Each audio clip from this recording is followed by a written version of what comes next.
Dead on arrival ang duwang senior citizens sa nangyaring salpukan ng truck asin tricycle sa Maharlika Highway, Diversion Road, Barangay Kamambugan, Daet, Camarines Norte.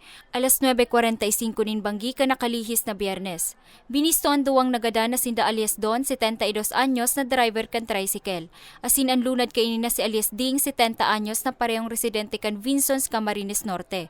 Sigun sa tagapagtaram kan Daet PNP na si Police Captain Leoncio Garfin Jr., gikan ang tricycle sa banwaan ng Talisay asin pigbabaybay ang direksyon pasiring sa banwaan in Basud. Alagad pag-abot sa lugar kan insidente, nasakop kan mga biktima ang linya kan padangadang na truck na nauli sa saindang pagkakadiskwido. Sa kusog kan impact, nakalasik ning pirang metro ang tricycle asin ang mga biktima. Rason kan sinapo nindang seryosong lugad na nauli sa saindang pagkagadan. Maswerte naman na di nakulugan sa insidente ang driver kan truck na binistong si alias Ted, 54 anyos kang barangay Mampurog, San Lorenzo. Asin ang pahinante kaini na si alias Migs, 20 anyos asin residente kan Banwaan in Basud.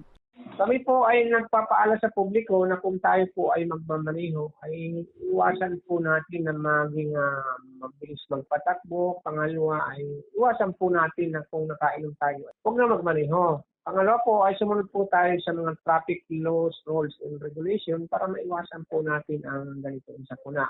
And finally po, marami naman po tayong alituntunin na pinapatupad lalong-lalo na po ng LTO bago tayo po ay makakuha ng lisensya.